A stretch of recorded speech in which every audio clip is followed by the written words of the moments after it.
وعذبناها عذابا نكرا فذاقت وبال أمرها وكان عاقبة أمرها خسرا أعد الله لهم عذابا شديدا فاتقوا الله يا أولي الألباب الذين آمنوا قد أنزل الله إليكم ذكرا. Continuing Surah Al-Talaq. Hopefully we should conclude with the surah today, inshallah.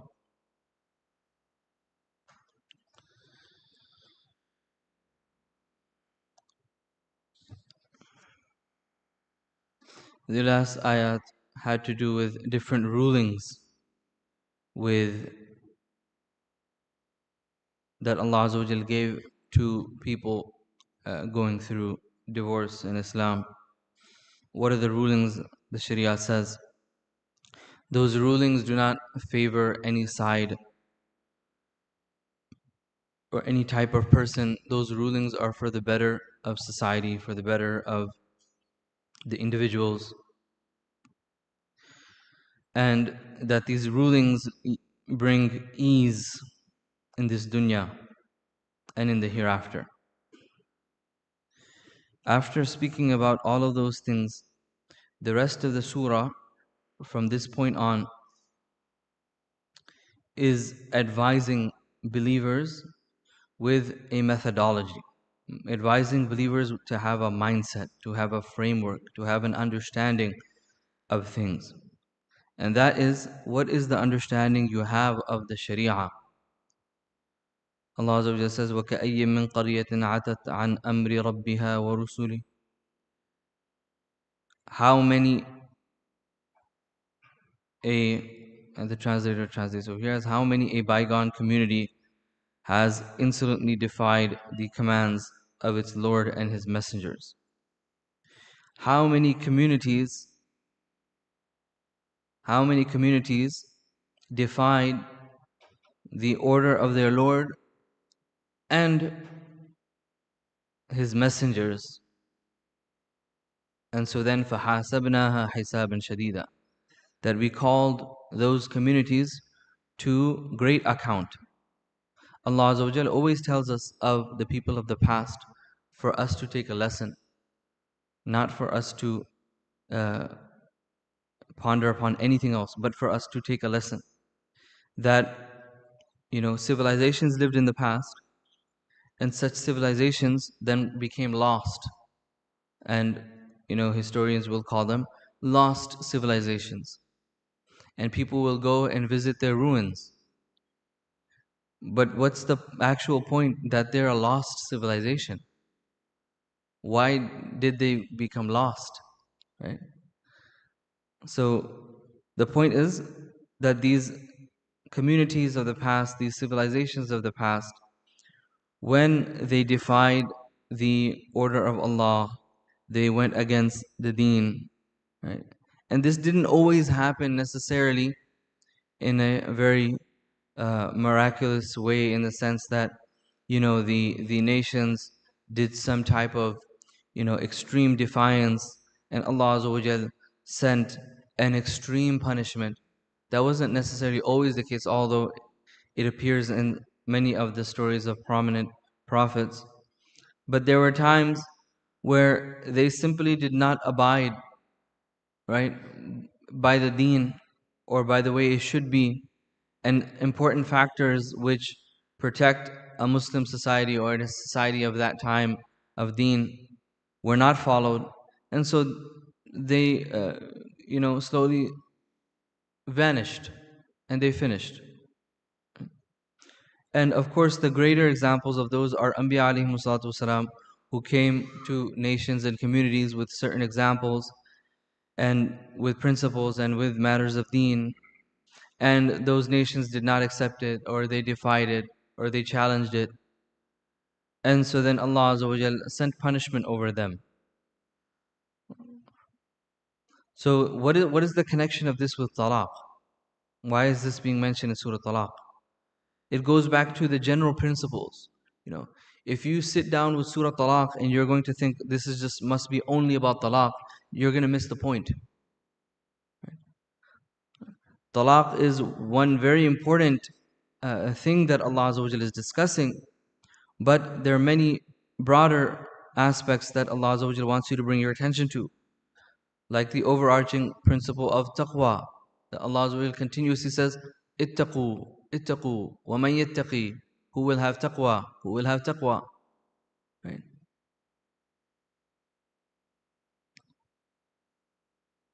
فذاقت وبال أمرها وكان عاقبة أمرها خسرا.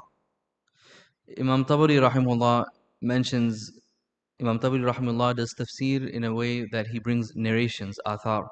One narration that he mentions is that in specific to this nation, they defied the laws of marriage, defied the laws of reconciliation, right? The laws of divorce, of how separation should take place. And that was a means for their society to vanish, for their society to collapse. And it is the roles that marriages hold within a society, because marriage is a social thing. If which is why the Deen has many rules for it. The Deen has many guidelines, right, and points of guidance, if not necessarily explicit laws, but points of guidance. The reason is so that society is protected. Right? Society is protected. One individual committing, wrong or atrocities in their desires in society will end up polluting society. Right? So marriage protects it, but then marriage has to be protected. And what are the guidelines for that? Right? What are the guidelines for that? And this is such an important discussion. فَذَاقَتْ وَبَالَ أَمْرِهَا وَكَانَ عَاقِبَةُ أَمْرِهَا خُسْرًا. This nation, because they defied the guidelines that were given to them not only by Allah but their messenger. This is an important perspective as well. Allah Azza wa Jalla added rusulihi to the equation, that they defied their Lord and His messengers. And you'll see later on what is the place that Allah places the messenger in, and what is the place that the messenger must hold in your mind and in your understanding of Deen. But they then later tasted the grievous consequence. They tasted the intensity of the consequences. وَكَانَ عَاقِبَةُ أَمْرِهَا خُسْرًا. Thus the end of the affair of each one was utter loss. Right? So you have lost civilizations. Literally Allah is saying that what was the consequence of such people, such nations, that they were in utmost loss. You can think about this in matters of marriage and in talaq as well. In that many times when people are defiant and then people are fighting and angers inside the veins of the people, what does that lead to? It leads to utmost loss. It leads to people regretting the consequences of what's now happening to them. And this is a true reality. I was on a phone call yesterday with someone for about 40 minutes. And just about, I regret what I did. I regret how I acted. Right? Shouldn't this have been thought about a little bit earlier? Right? Instead of acting angry and doing what this ayah is saying, atat, that, acting defiant and aggressive. Maybe if you thought of that a bit earlier, maybe if you were patient a bit, maybe if you acted with silence, maybe you wouldn't be regretting the consequences of what's happening in your relationship now. And this is exactly what happens. وَكَانَ عَاقِبَةُ أَمْرِهَا خُسْرًا. أَعَدَّ اللَّهُ لَهُمْ عَذَابًا شَدِيدًا. Allah Azza wa Jalla says, Allah has prepared for them a severe torment in the hereafter. فَاتَّقُوا اللَّهَ يَا أُولِي الْأَلْبَابِ. So be ever God-fearing. Be ever God-fearing. فَاتَّقُوا اللَّهَ يَا أُولِي الْأَلْبَابِ. O you people of discretion and understanding who have believed. See the locus, or what exactly Allah Azza wa Jalla wants to bring our attention to, is taqwa. Taqwa is the essence of the relationship. Taqwa is the essence of the joining of the relationship. Taqwa is the essence of separation of the relationship. If taqwa is in the picture, then, what happens, happens. But as long as taqwa is there, success is there. Meaning, now you have to reframe. What is it that you think a successful marriage is? And most people, and this is just my opinion, but maybe I'm very negative, but I think most people don't have a right understanding of what marriage is. And that is because Allah and His Messenger are generally not in the equation.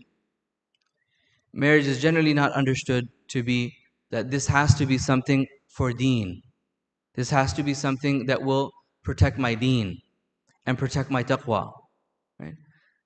A successful marriage is not that a person has kids, has grandkids, has, sometimes as elders we think a successful marriage for my children is that they will have kids, I will become grandparents, and that social image will be there. When what if that is happening, but so many laws of Allah are being broken? Which is why I think about the Sahaba radhiyallahu anhum, that many of them divorced. But I'm sure that their divorces were even better than our marriages. And I'm going on a stretch here, but I'm saying that their divorces were better than our marriages because they had taqwa in their divorce. They observed taqwa. If taqwa is there, then everything is there. If taqwa is not there, then nothing else matters. This is what the surah is trying to say. فَاتَّقُوا اللَّهَ يَا أُولِي الْأَلْبَابِ. Ulil albab, meaning lub is yani what's inside of the fruit, right? The example. You have the inside of the fruit, you have the skin of the fruit.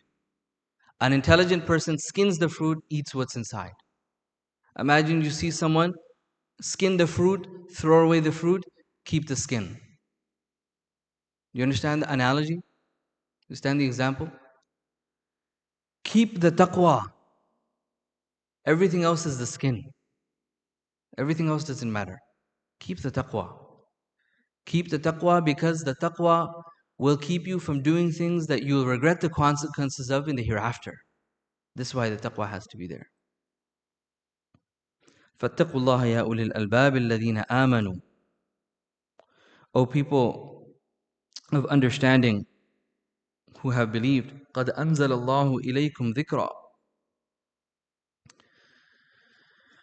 Allah has sent down to you the Quran as a revealed reminder. So the dhikr is something repetitive. And in the dhikr you have these repetitive stories, examples, right? Which, the repetition of something shows a pattern. So if you're seeing this pattern in the stories of the people before you, don't follow that pattern. Don't be like those people from the past. Don't do what they did. Or such patterns which could still be apparent in people today. Don't do those things. قَدْ أَنزَلَ اللَّهُ إِلَيْكُمْ ذِكْرًا. Allah Azza wa Jal has sent down to you a reminder. And now this ayah is really beautiful. The next ayah. Allah Azza wa Jal, قَدْ أنزل, this ayah ends as قَدْ أَنزَلَ اللَّهُ إِلَيْكُمْ ذِكْرًا. Allah Azza wa Jal has sent to you a dhikr, a reminder. The next ayah starts رَسُولًا يَتْلُو عَلَيْكُمْ. If you were to take the stop in between out, قَدْ أَنزَلَ اللَّهُ إِلَيْكُمْ ذِكْرًا رَسُولًا يَتْلُو عَلَيْكُمْ. What does that mean? What is the grammatical structure of this ayah? The scholars say that Rasul comes as a badal of dhikran. Badal is basically when you say something and then after that you bring perhaps a synonym or another word in its place, which can either fit one aspect or can fit all aspects, or comes for another purpose as well. But we focus on this one, which is fulfills the aspects of the word before it, right? So I say to someone, bring me a tool. He doesn't understand the word tool, let's just say. Or I say to him, bring me the wrench. He doesn't understand what a wrench is. So I say tool. So now tool is a word that comes after wrench to explain perhaps aspects of it or entirety of what it is. Allah Azza wa Jalla is saying, I sent to you a reminder. What is the reminder? The reminder is Muhammad Sallallahu Alaihi Wasallam. It's really beautiful ayah. And one of the Mufassirun, I want to read what he says in light of this ayah. He says regarding Rasulan yatlu alaykum, that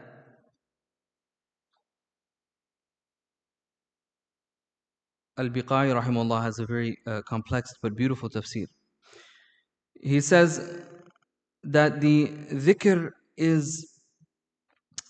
an entire guidance which holds the goals for people so that they may protect themselves from punishment and take light, and then the guidance of this, and protect themselves from the illness of ignorance so that they may cure it.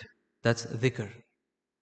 Then he says, now that we understand لَمَّا كَانَ الرَّسُولُ سُورَةَ الْقُرْآنِ, that the messenger is the physical manifestation of the Quran. The Quran is his internal and external reality. فَالْقُرْآنُ بَاطِنُهُ وَهُوَ ظَاهِرُهُ, that the Quran is his internal reality and he is the external reality of the Quran. Muhammad Sallallahu Alaihi Wasallam, what did Aisha radhiallahu anha say? His character was Quran. The ulama then explained this, and likewise Imam Baqai rahimahullah is explaining it here. لأنه خلقه فلا قول له ولا فعل إلا به فكان كأنه هو فأبدل منه قوله رسولا. That Rasulullah sallallahu alaihi wasallam, his khuluq is the Quran, because there's nothing that he says nor he does except by it. The Messenger of Allah sallallahu alaihi wasallam never did anything or said anything except that it was in light of Quran, in the guidance of Quran. It was Quranic. So it is as if he is the reminder, he is the guidance, he is the Quran. As the ulama would say, that Rasulullah, this aspect that the Quran is his internal reality and he is the external manifestation of the Quran. That if you look at the Quran and you look at Muhammad sallallahu alaihi wasallam, then it is as if you're looking at the same thing. Right? And even though Rasulullah sallallahu alaihi wasallam departed from this world, as long as the Quran is with you, you have Muhammad sallallahu alaihi wasallam with you. Right? So dhikra, Rasulan, Muhammad sallallahu alaihi wasallam is there to recite over you the verses of Allah, mubayyinatin, that make clear, so that he may bring forth those who believe. Mubayyinatin, ayatillahi mubayyinatin, the signs of Allah, verses of Allah, mubayyinatin, that clarify. These signs clarify, they guide ambiguities, they clarify confusions of morality, they clarify other aspects of belief, they clarify. Mubayyinatin لِيُخْرِجَ الَّذِينَ آمَنُوا وَعَمِلُوا الصَّالِحَاتِ مِنَ الظُّلُمَاتِ إِلَى النُّورِ. An analogy of how it clarifies is that the Quran or the Messenger sallallahu alaihi wasallam will bring forth those who believe and do righteous deeds from the veils of darkness into light. So Allah Azza wa Jal takes the people of Iman, right? Now the people of Iman, right? Allah Azza wa Jal in this ayah not talking about the people of Kufr, the people of Iman. Right?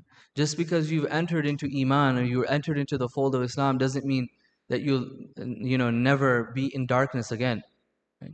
So Amanu wa amilu salihati min al-dhulumati ila an-nur. Divorce is like a moment of darkness. You follow the guidelines of Allah, Allah Azza wa Jalla will take you out of that darkness into light. Right? That darkness into light. As the other ayat before said, that the people who will have patience and will have taqwa, as difficult as it is, Allah Azza wa Jalla will make this matter easy for them.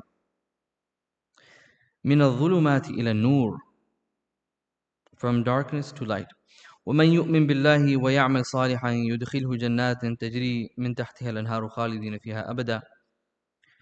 And see now the condition is that He who shall admit to him, he who shall believe, yu'min billahi wa ya'mal salihah, whoever believes in Allah and does good righteous deeds, yudkhilhu jannat, Allah shall admit him to gardens tajri min tahtiha al-anhar, beneath which rivers flow, khalidina fiha abada, to abide therein forever and ever. قَدْ أَحْسَنَ اللَّهُ لَهُ رِزْقًا, that truly Allah shall have granted such such person a most excellent provision. Meaning, follow Allah Azza wa Jal, what He's saying, right? Believe in Him and follow what He's saying, follow the guidelines which are given to you, and the result of that will be that Allah Azza wa Jal will grant you joy, Allah Azza wa Jal will grant you happiness in this life and in the hereafter, and primarily in the hereafter, the grand joy of entering into Jannah, which is not polluted by any guilt or any fear or any negative emotions, but it's just, pure joy and positivity that a person will enter into. خَالِدِينَ فِيهَا أَبَدًا, that a person will remain in forever. قَدْ أَحْسَنَ اللَّهُ لَهُ رِزْقًا, Allah Azza wa Jal shall grant such a person most excellent provision. Allah Azza wa Jal will provide for people that have iman in Him and do amal, right? So they should not be worried about anything else. Allah Azza wa Jal will provide for them from not only rizq, provide for them the patience that they need. Rizq is not just wealth, rizq is the patience that you need. Rizq is the ability to withstand difficult situations. Rizq is knowledge. Rizq is many things. Allah Azza wa Jal will grant you the rizq that you need at the moment that you need it. That's what true rizq is. That if you have what you need and you have the capacity to be able to handle what you're now currently handling, right? To be able to handle the situation, right, that you're in. That's rizq. Allah Azza wa Jal will provide that for you in the most perfect manner for you. And the last ayah, Allah Azza wa Jal says, Allahu alladhi khalaqa sab'a samawati wa min al-ardi mithlahun, that Allah is the one who has created 7 heavens, وَمِنَ الْأَرْضِ مِثْلَهُنْ, and of the earth the like of them, meaning 7 heavens and 7 earths. يَتَنَزَّلُ الْأَمْرُ بَيْنَهُنَّ, the divine command descends between them, so that you may know أَنَّ اللَّهَ عَلَى كُلِّ شَيْءٍ قَدِيرٌ, that Allah alone is powerful over all things. وَأَنَّ اللَّهَ قَدْ أَحَاطَ بِكُلِّ شَيْءٍ عِلْمًا, and that Allah alone has truly encompassed all things in knowledge. What does this last ayah have anything to do with the surah? Why is the surah ending speaking about 7 earths and 7 skies? What does that have to do with everything before it? And it has a beautiful connection, which is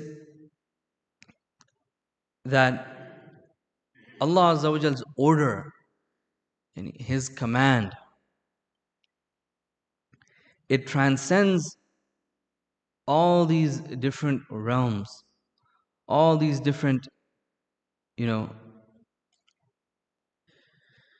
degrees of existence, and then comes into what we have. And so that we may believe in it, we may practice it, but also so that we may know that where your knowledge ends, there's much more knowledge, and that's the knowledge of Allah. لِتَعْلَمُوا, so that you may know Allah can do everything. And a person who can do everything must have the knowledge of everything, right? So Allah Azza wa Jal does everything, He has the knowledge to do everything, right? But the point being that so that you may know that when you're being told these guidelines, yes, understand them, study them.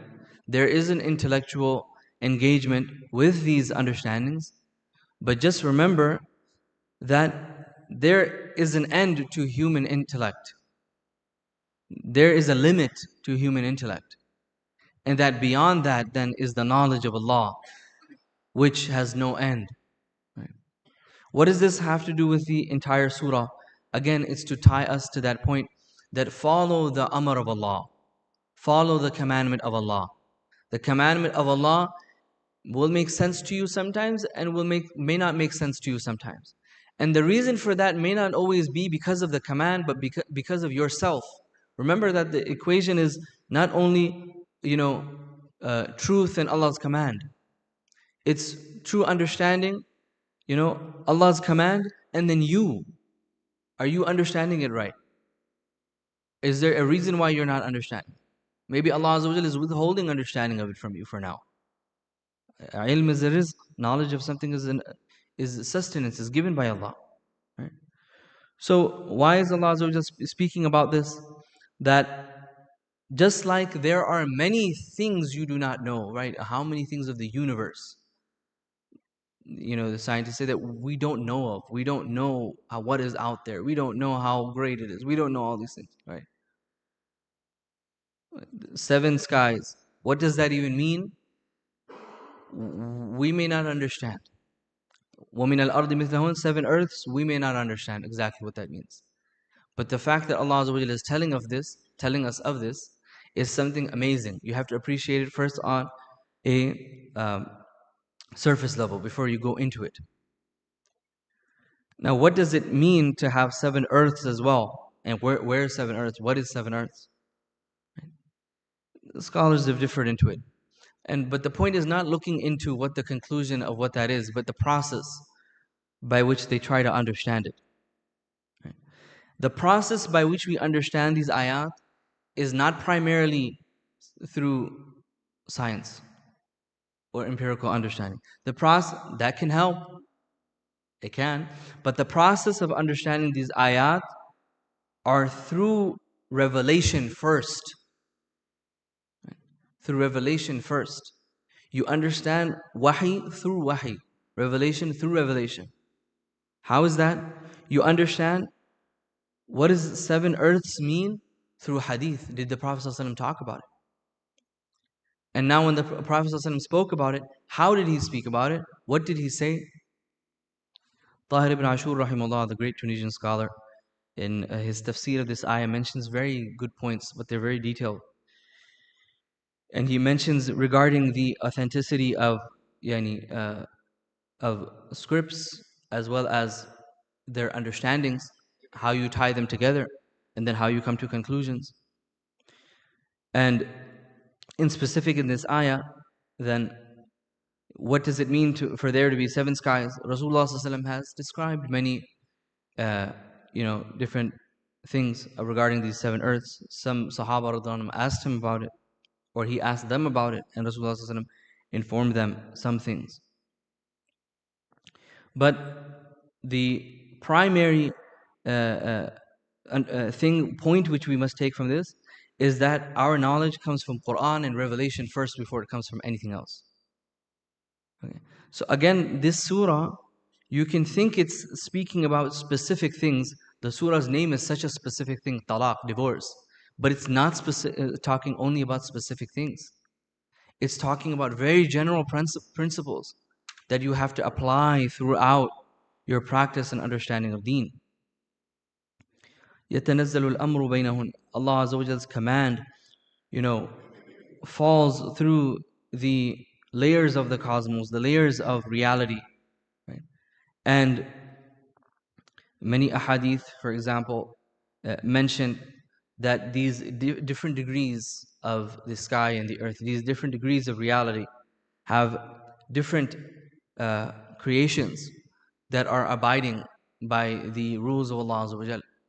And that the amr of Allah, the way it will manifest amongst us, will manifest now differently in the other realms as well. Right? And that's something very interesting.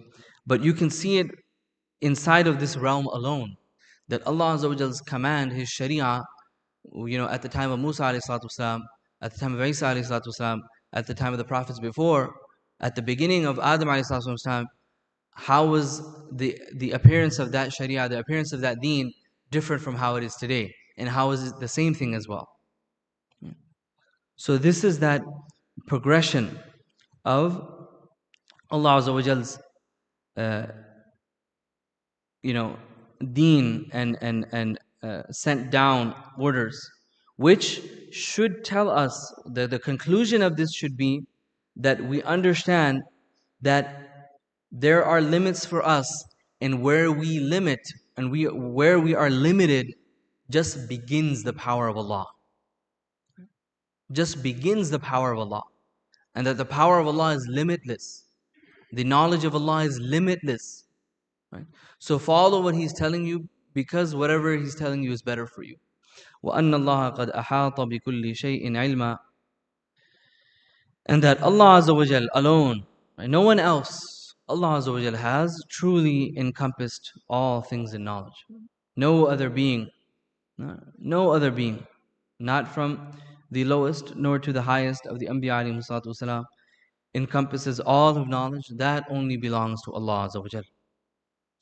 So in summary now, since we've completed the surah, in summary of the surah, we must tie it to the structure of the surahs before it, which is number one, that all these surahs have a central theme of joining and unity.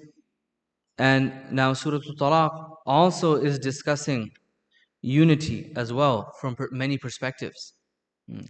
It's separation, but separation perhaps for the better of society, separation for the better of yourself, for the unifying iman within yourself, right? Because again, separation is something halal in the deen. It happened. It's there, right? And it's not always necessarily a completely bad thing. Right? That's also a very important thing to understand from this surah. But there are rulings and guidelines that come with it. If you follow those ruling and guidelines and you apply the higher principles which Allah Azza wa Jalla wants you to apply, which is to have iman, to do good deeds, to have taqwa, to always be the person in any conflict that regardless of what happens and regardless of what the other side does, I'm going to follow taqwa because I have to be responsible of the consequences of my actions in the hereafter. That if the other person is going to try to harm me, I won't, because if they harm me, that's their responsibility in the hereafter. But if I now try to be harmful, if I try to do bad things, I'm going to be responsible for what I do. That's taqwa, that a person has taqwa, that they try to exit conflict in a manner that on the day of resurrection, they cannot be, the fingers cannot be pointed at them that they harmed someone, or that they legitimately tried to harm someone, right? Taqwa. So the taqwa must be, applied. And tawakkul was also mentioned in the surah, that in difficult situations in life, you must have tawakkul, and that Allah will suffice your needs. And then when people constantly have tawakkul and have taqwa, then many conclusions come about, which the surah also mentions. Many conclusions. The conclusions are that Allah Azza wa Jal will make an exit out. Allah Azza wa Jal will grant some sort of ease. Allah Azza wa Jal will grant provision. Allah Azza wa Jal will grant you something in this life. In this life, not just in the hereafter, but even in this life, Allah Azza wa Jal will grant you something for the good actions that you do. And the surah basically closes to summarize the entire surah, which is that rely upon Allah, have taqwa, right? Understand that you have limitations in your understanding. We have limitations as human beings, but Allah Azza wa Jal has no limitation. And so rely on Him and rely on His Messenger in what they tell you. And always in any situation of conflict or otherwise, seek out what is it that Allah Azza wa Jal or His Messenger would want you to do, and do that. And seek it out with big desire, with great desire, that how is it that I can do exactly what the Messenger of Allah would want me to do. And if you do that, then Allah Azza wa Jal will protect you, Allah Azza wa Jal will guide you. So we can see now that in the demonstration of tafsir of this surah, that there are many, many general things that we learn from this surah, many, many higher principles that we learn, which are very important. May Allah Azza wa Jal grant us understanding of this, the ability to apply it in our lives, and may He forgive us for any shortcomings in our attempt to understand His perfect word. وآخر دعوانا أن الحمد لله رب العالمين. صدق الله العظيم. سبحان الله بحمده سبحانه وبحمدك. أشهد أن لا إله إلا أنت نستغفرك اللهم ونتوب إليك.